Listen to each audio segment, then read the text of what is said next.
Yeah. So good morning, everybody, and welcome to the Democratic Services Committee. Today's Thursday, the 9th of October, 2025. Time is 10 a.m. So basically, I'll just do a quick read. Good morning. This Democratic Services Committee meeting is being conducted on a hybrid basis in accordance with the Local Government Elections Wales Act 2021, which will operate alongside the Council Standing Orders. The Council Standing Orders and Code of Conduct will apply at all times, and members should conduct themselves accordingly. A recorded version of this meeting will be uploaded for public viewing as soon as possible after the meeting.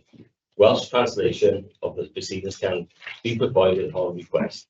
Images and sound recording may be also used for training purposes within the Council. I can remind everybody to put your phones up to silent, please. So we'll start off with apologies. Have we received any apologies? I've got one, which is Councillor Perkins. Anybody else? No. Okay, declarations of interest. Have we anybody? No. So the minutes from the previous meeting. Would anybody like to agree on the minutes? Move. Seconded. Thank you. So, Democratic Services Committee annual report, which will be presented. Is that correct? Me too, thank you very much. So this is a regular annual report that comes to committee, so I think most members will be familiar with this one. So the annual report is to satisfy legislative duty under the Local Government Wales Measure 2011. So the report essentially is a summary of the work undertaken by the committee in the preceding year. It sets out the outcomes that the committee have delivered, and there's also a short summary of the plans for the work programme in the coming year. So I don't plan to go into the report into a great level of detail, but this is an opportunity for the committee to review the report and consider the content before a final version is drafted. That final version will then be presented to council by the chair. So brief introduction from me, Chair. Obviously, you've got an opportunity with the reports. Is there any questions? This opportunity, would you like to ask any questions? No. The only thing I wanted to ask is, they're presented in a different way. They're obviously covering different ground. But there's two annual reports for Democratic Services Committee, and they just titled the same. One is the report of the head of Democratic Services, and then one is the annual report, so Democratic Services annual report. So could potentially give some thought to how we could. Is that all right? Yeah, maybe just, word it a little. Just make it different. Well, it does say, yeah, head of Democratic Services. It was just that I got. I thought, am I reading the same thing here? I realised I wasn't, but you know, the title is similar. I think it's similar, but it's obviously definitely. No, but actually, no, it's the next one, isn't it? Beg your pardon. There are two there. There's the head of Democratic Services annual report. I beg your pardon. The subsequent two documents, not the one we're discussing now. Okay, we'll have a look at that. So I think we look at that and move on with that one. Maybe a bit of a subheaded would be helpful, and maybe the report title. Yeah, thank you for that. Yes, who's the intended audience for this? Where's it go? Once it goes through council, where does it go? Ultimately, it goes to council, and that's the conclusion of the journey. But obviously, this is something that would be part of our governance arrangement. So we need to make sure that we are fulfilling the legislative duty and underpinning that, you know, fulfilling the terms of reference of the committee. It would be something, for example, that Audit Wales would look at as part of the overall So you know, it doesn't go to Welsh Government or anything like that? No further than I council. wonder if they come along and start marking over again. I think it's incorrect. It's like a formality. We have to do it and update it, and it has to be reviewed, and then it has to be recorded as well. Imagine. Yeah, I mean, it's a fairly standard requirement across committees, I would say. So we also do an annual report with the Standards Committee, the work of the Governance and Audit Committee. I know Scrutiny have annual reports as well. So it's a fairly common requirement of the governance arrangements, just to. It's always good, I think, to reflect on the work carried out in the previous year, and then also look forward and see how we can learn and what we're looking at in the future as part of the work programme. Yeah, question. On, Councillor Hine. on page 12, under structure and membership, told us what the committee structure was from May 24. And then below that, you say, following the May 25 AGM to date, committee chair now comprises. Oh, There's a space. I see. Apologies for that. That's not come through in the track changes. That's a good spot. Thanks, councillor. That would usually have as per the section above the full listing. So that is an error. I'll correct that. Very well done. I like that. Well done. Is anybody else got any other questions, please? Yes. Councillor Watson. Okay. This is the draft report. It is. So if we require any amendments to this report, that would be included in the report going to council. Yeah, the committee. Like that one which you just read. Yeah, absolutely. So this is the draft report. Usually, unless there's anything substantial, I would send out another copy. For example, will include the listing of the current committee members. I would send that out by email to the group, and subsequently that final draft would be sent to council. If there was anything consequential in terms of amendments, I think it would be necessary to bring it back to the committee. That's what I'm trying to get at, because I was concerned that we are approving a draft in annual report. Yeah, we haven't seen. Well, it's presented as a draft because the committee haven't approved it, so it's presented as a draft for the This is committee. why I asked the question about any amendments coming in. At this meeting, would they be included prior to going to council, Yeah, absolutely. and make sure that there's no other changes? I believe the procedure would be your comments will be taken down, they'll be updated, Yeah. and then we'll be emailed as a committee then. The officer just said that Yeah. we would get an amendment comes Yeah. to the committee members prior to it going to full council, I'm assuming. Yeah, you'd have those signed. So Yeah. I'll certainly update that when we send it as an email to committee. That's it. I just wanted to clarify that. That's lovely. Have we had any other questions now for the officers? No? Okay, Can I, there was just something for clarification on page 13. There's a comment there, committee should include the scope for representatives from other bodies to attend full councils.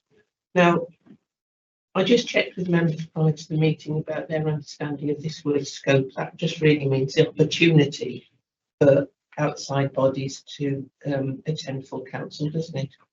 Yes. But actually, we do have outside bodies there already, not on a regular basis, but the police are there every meeting, but not other outside bodies. I can clarify that and put that for external bodies other than the police. Right. Yeah, I can amend Right.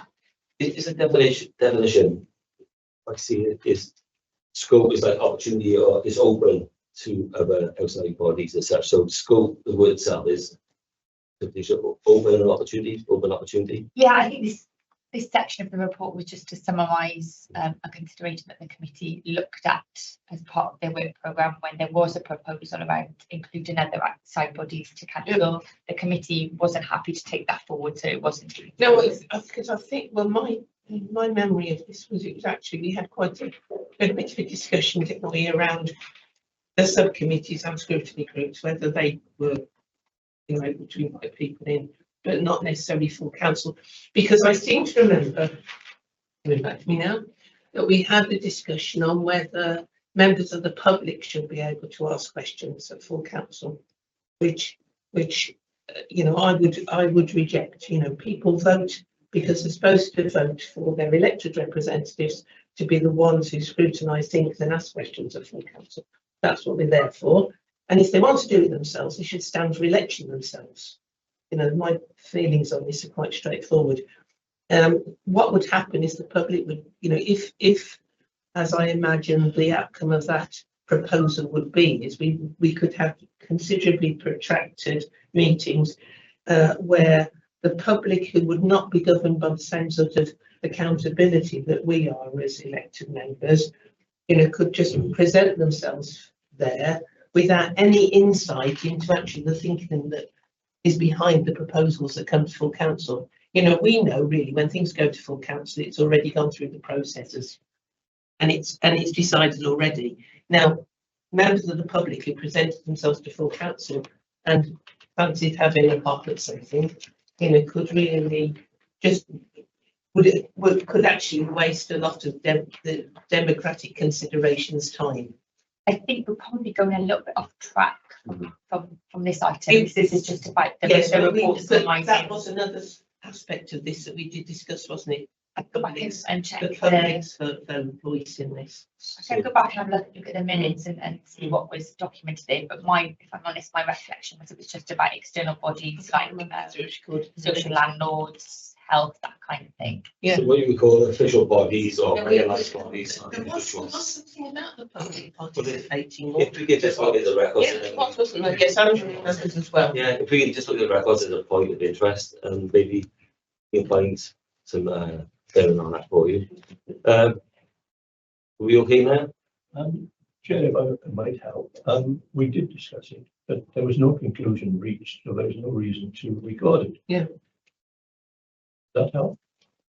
I think possibly the reason was that they're not obliged to attend anyway. Because we have had social services, we a number of occasions have asked NHS to attend social services, and they're not obliged to attend. So it depends. It's an open invite, not It's compulsory. an invite, but Yeah. they're not. It's an open invite, not compulsory. Yeah. Okay. Excellent. Thank you very much, everybody. So we're moving on to the next part now, which is section item 5, Head of Democratic Services Annual Report. Could we welcome the presentation? Yeah, of course. So what I'll do then is if I just make the changes on the previous report, I'll send that out by email, and then it would just be if you could let me know by email if you're content for that to go forward to council. Then the annual report for the Head of Democratic Services. Again, this is an annual report. It does come to the committee each year, so probably quite familiar. It is a requirement under the Local Government Wales Measure 2011, and the way that this report differs from the one we just considered is this is around providing assurance that the provision of staff, accommodation and other resources made available to me as the Head of Democratic Services is adequate. And in my opinion, I have set out in the report that the resources available are adequate. So the report is essentially a summary of the staffing arrangements during the 12-month period, the resources available, the training and the arrangements made to support elected members and the governance arrangements during that time. What I would flag as really different to previous reports is I've included the outcome of an audit that was conducted earlier this year on democratic arrangements, and the audit was found that the arrangements were substantial, so it was a really positive outcome, and I just wanted to reflect that as part. Oh, that's lovely. It sounds obviously because it's an annual report and such, but everything's satisfactory. Staffing level seems sufficient. Seems positive on that angle. Councillors, have you got any questions for this? Just a suggestion, Chair. Would this be a place where we could state that Newport's the most efficient council in Wales on the ratio of staff to constituents? I could put in a ratio of staff to constituents. And could you make it's the point that Newport is doing a good job, and we are the most efficient council in Wales. Would you like as a pie chart, a graph, or is it just in? Whatever. I just think it's a valid point, but I think in a graph, it's visual, it's easy to look at it, you can digest it quite easy. So is it an impact? So perhaps. Yeah, I'll have a little look and a dig through and just see what we could include in there as some facts around ratio. I know on a positive report, we're trying to look for positives to show that to the wider audience. So maybe it's a win-win. Yeah, we can have a look at Lovely. that. Would you be happy for me to again share that via email just to track changes on them? I think this Yeah. yes. One more question from Councillor Thomas. Yeah, I read that there's 8 full-time equivalents employed in the department, and there's 9 titles mentioned, and it might be I just don't go around, maybe I'll make assumptions. I know who everybody is, so I don't go around reading badges. Who's the Deputy Democratic and Electoral Services Manager? That's Catherine. Oh, of course it is. Right, but she hasn't got a full-time equivalent here. Oh, she is, apologies, that should be. Right, so that would bring us up to 9, wouldn't it? Performance in might 3, change. 4, 5, 6, 7, 8, 9. So at present, whilst we have the support of an apprentice, that isn't part of the baseline budget. I was going to say Yeah. the apprentice is Yeah. in there. All right, okay. Yeah. I do, just in case this comes back to Catherine, do apologise on my behalf. I do know that she's I've just forgotten about I think sometimes it's the, right. the faces to the titles. Yeah, Yeah. and I have to say as well, I've been impressed, particularly since I've been there, of the adaptability, the flexibility with which staff approach taking on additional duties as they arrive, covering when people are off and things like this, and slipping into other roles. That's really nice to That's a hear. really positive comment there. Yeah, that's welcome. We have So- done a fair bit of sort of work on cross training and making sure that our processes are documented so that there is that resilience that people can pick up, as you say, to cover for any absence. So that's really nice feedback. Thank you. It sounds positive. Things are working good. That's excellent. Mm. So before we move on, is there any final questions? Yes. Councillor Cox. One thing that just surprised me a little bit is where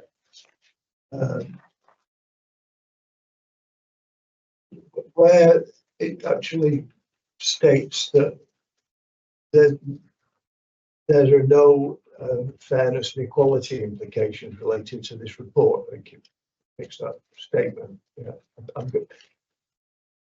And I must say, I'll put my cards on the table. I can't think of anything we do in a council that doesn't have implications for fairness and equality. I mean, your staff, for example, the council goes to great lengths actually each year to produce a statement on equality in staff, and presumably that applies as much to the Democratic Services team as it does to anybody else. The Democratic Services team is responsible for training. I mean, does training take into account, the needs of councillors maybe dealing with a diverse community? I just don't see how there are absolutely no implications whatsoever for equality and diversity in the work that your department does. So I think in terms of requiring a fairness and equality impact assessment, That's what it says, required yeah. in terms of making a decision. So at present, I'm not coming to the committee and saying, actually, I don't think the structure is right. We need to make some changes. We need to make some amendments. And then I would be looking to assess the impact of any decisions being made with the fairness and equality impact assessment. As it stands, my recommendation is that the resources in place are adequate. They are enough to support. Perhaps more than that, but Yeah. because it's good outcomes. Yeah, so it really does fairness and equality impact assessment we need to do. I was coming forward with a decision to let you know what I thought that Yeah. the impact of the decision was. So I think really speaking, reading between the lines there, everything is as it should be, if not better. And I think really speaking, there's no scope, concerns, sorry, for any issues of impact. Well, it just strikes me if you don't carry out.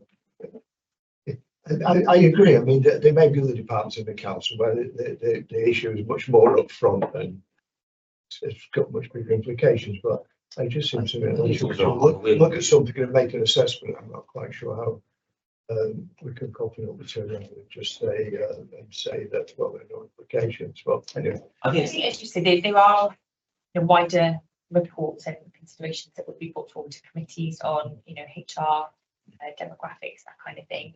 I think that would be the place to look for that information. I think, really speaking, this is a really small team, and I'm not sure it would be fair to scrutinise the team in such a way. It'd probably be better to look at those wider reports and the wider council-wide. I think sorry, I don't think there's anything flagged up as any major concerns. So I think with the report, it's coming over as positive, unless you've got a concern or so it's been raised with yourself directly. I don't think, I've not heard of anything myself. So is the answer you've had, Councillor Cox, sufficient? I mean, I won't drag it out. I mean, I made my point. But Yeah. I just think it's to take note. it always worries me a little bit when we say, well, in this area, now we don't need to do an assessment because there are no issues. I think, like I say, I'm not going to make a. No, I think that's a small team. A small team hands on. I think it's very. Sorry, Councillor Can I Thomas. just check something out on this? You know, most of the training which is delivered from knowledge and expertise in-house, isn't it? Now, say that a training was identified that we needed, but you didn't have the knowledge or skills to deliver in-house by our staff. Is your budget sufficient then to actually go out and recruit outside or commission outside organisations to deliver that training? Yeah, we've certainly done that, dependent on what the need and the curriculum was for that year. So I think we've seen like WLGA. Yes, that's right. It There's was one of them, wasn't it? Yeah. I can't remember the acronym, but the LGIU, which we looked at and sourced in training as well. I think we had Public Governance Wales come in a couple of years ago. So each year as part of the round, we do think about, okay, well, what is the learning need, and what do we need to fill in those gaps? And just a question which would not apply to the training of all members. I don't know, actually, there was some discussion, because obviously I used to chair licensing, and we would have licensing training which was delivered by an outside body. But there was some mention recently of planning, because planning are issues which affect us in all of our wards, and it's got quite complicated and really fraught with some of our constituents, particularly around age amounts and things like this, that possibly training to all members on planning could be delivered. You know, so I'm thinking about things like that, which are a bit off field. Yeah, there's a little off point, but I'm on a planning committee just for, and we do get training, and Andrew, is it head Andrew Ferguson, he welcomes us to stay young, ask questions and dive into maybe not knowledgeable. And I think coming into as a councillor, as well, I've been on panel since day one as a councillor, and I think I'm fully supported and updated. But you are correct, things do change on the. I never had planning. I mean, but I've just had to. My constituents have asked me to respond on various planning issues. So Yes. I've had to learn. Andrew Ferguson is the head. Yeah. He always responds to me, and I got no Yeah, questions. but it actually would be quite useful. Yeah. Yeah, we have a look at that as part of the. Sorry, you weren't expecting that today, were you? But No, so he comes to Councillor Thomas, and it's quite interesting. So going back on the point, before we move on to the next point item, is there any final questions? Councillor Watkins? Yeah, you mentioned about you have an apprentice. Is that long term to be included in the team of democratic services, or is it just a 12-month apprenticeship as such? So initially, this is part of the wider council apprenticeship scheme. I think initially it was a 12-month placement. I think we were lucky enough to secure additional funding through the scheme. We've been able to extend that, which has been really helpful for us, and hopefully good So if you're going to remain the council. Yeah, and then hopefully, of course, you would support the apprentice to apply for any. I think if we can just steer away from discussing individual members of staff in a public meeting. Yes. Okay. So sorry for that. Go back on the point then. Yeah. So we have got an apprenticeship there, and we accept that. Description is. So moving on to item 6. Democracy and Boundary Commission Cymru draft annual report, Remuneration report, 2026-2027. Do we do a presentation on that, or have we all read that? How do we? I'll cover just the key points. Yeah, So that's okay with staff today. So I know that the committee's used to seeing this draft report on member remuneration coming through from the. I'm so pleased it's an independent recommendation. Well, it used to come from the independent remuneration panel. As reported last year, that panel no longer exists, and those responsibilities have been taken on by the Democracy and Boundary Commission Cymru. So this is their first draft report. The format and the layout of the report looks very similar, which is quite helpful for consistency. In terms of the proposals for this year, the basic salary for elected members of principal councils in respect of the banding for Newport City Council has increased by 6.4%. So that's applied throughout the remuneration levels of the roles within the report. This is now open for consultation, so the links and information will be shared as part of the minutes. The consultation is then open for a period of time. The final report will then come back to this committee, usually February next year, before it goes to full council. So really it's open then for members, groups, to participate and submit. I think because obviously we're aware of this, it's in the reports and such like that. Their bones of the reports has been highlighted. I think we speak in, unless you've got questions, can we move on to item 7? I got a question. Okay. I'm not comfortable with this report.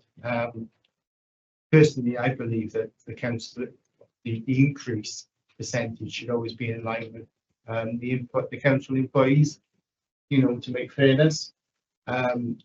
So I just don't understand where these figures come from, and I just don't think they're fair, to be fair. I'm sorry, but So can I just ask a question? it's an observation, really. Yeah, when you say it's not fair, because it's an independent, I know, but and it's not voted. Yeah. But I don't agree with it. Methodology, so where they source the data and the methodology is included in the report, so that is available for people to kind of look at as well. I think it's based on the ASH, that's ASHE assessment, which looks at salaries within an area. I think the crux of this report and such like that is the way it's conducted there and reviewed. It doesn't become, you know, insular, and it is a generalisation of like that's where we should be, and it comes to the council on that basis. And I think really speaking, if you have concerns over it, obviously it can be noted, but it is one of those reports that come along. It's a sensitive one, and it's done by outside bodies. I appreciate that. I understand it fully. It's just I don't feel comfortable with it, and I'd like to put a recommendation in is that back to the independent group is that could we look at like what the employees get as an increase, the councillors get as an increase for fairness.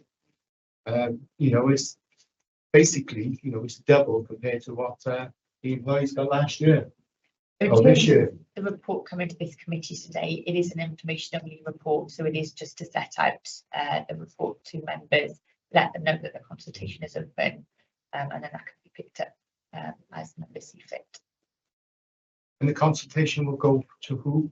It goes directly back to the Democracy and Boundaries. Yeah, but how did that consultation go out? Was it going out? Who they consult with? So it is open to members, it is open to them to complete that themselves. So if I send you the link, I'll share that as part of the minutes. I think what council said is, if you wanted to put a suggestion forward, would you make the contact with? Is that correct? But yes. Sorry, the feedback, is that where you're asking where the feedback should go? Yeah, you said it will be going into Yeah. consultation. I'm just asking who's it going into consultation to? I think it's open, it is open to the public as well. Right. Yeah. Carl, can I ask that question, actually, Chair, please? The consultation, the public will be given the opportunity to. It is an open consultation. Right, okay. So basically anybody can access it and read the report and see the facts and figures for themselves. Okay, so I'm going to move on to item 7. And so, Councillor Watkins. One comment in regards to the contents. Got here determination. I've taken that 2025 to 26. Cooperative members of principal councils, national parks and fire and rescue authorities and lay members of corporate and joint committees. South East Wales Fire and Rescue Authority don't exist. Been recalled to Welsh government. But we don't have a representative. Well, we do, Councillor Watkins. We still nominate representatives. They just don't sit whilst the Fire and Rescue Authority is in its current position. It's still in that position at the moment. Although I understand they're in the process of beginning to move on from that. So that should change. I suspect over the next 3 months. It's evolving over the past year. But we do still appoint the 2 representatives. Yes, I'm aware of that because I declared interest because I was one of those that was not. Really? Item 7, moving forward. So actually, forward work program, I should say, moving forward. Sorry for that. So on that one, Yeah, so looking forward, the item on the next committee is to bring back that final report from the Democracy and Boundary Commission, Cymru. So once the consultations concluded, they come up with their final recommendation, that report will be taken to them. every stuff tight. That's all right. I must confess, when I read Democratic and Boundary Commission, I thought this is going to be the community councils. Oh, And where's that one going, please? You know, I would assume at some stage it'll come back here. But how is it progressing? Because I believe the consultation is being complete. the consultation, the initial consultation is open at the moment, so that goes on until the 23rd of November. So that part of the consultation is just about current arrangements, you know, what are the boundaries at the moment, what are the electoral arrangements for the community councils. Once that initial consultation has been completed, that feedback will be aggregated. We'll look at that and try and come up with some draft proposals through the task and finish group. That set of draft proposals goes to council, full council, it's full council responsibility. Once the report's been to full council, that then goes out to full consultation again. So everything goes out to public and key stakeholders. Following that period of consultation, I think there's a bit of a hiatus, and then final proposals will be shared for consultation March next year, I think. It is quite a long process. It is a well-trodden path, but obviously it has to give due consideration to consultation to them. You can have their say on the arrangements. Thank you. Thank you. So it won't be coming here. No, the next report will be a council report in January. Okay, so we're coming to point 8, item 8 then, the date of the next meeting, which is shown on the front header page.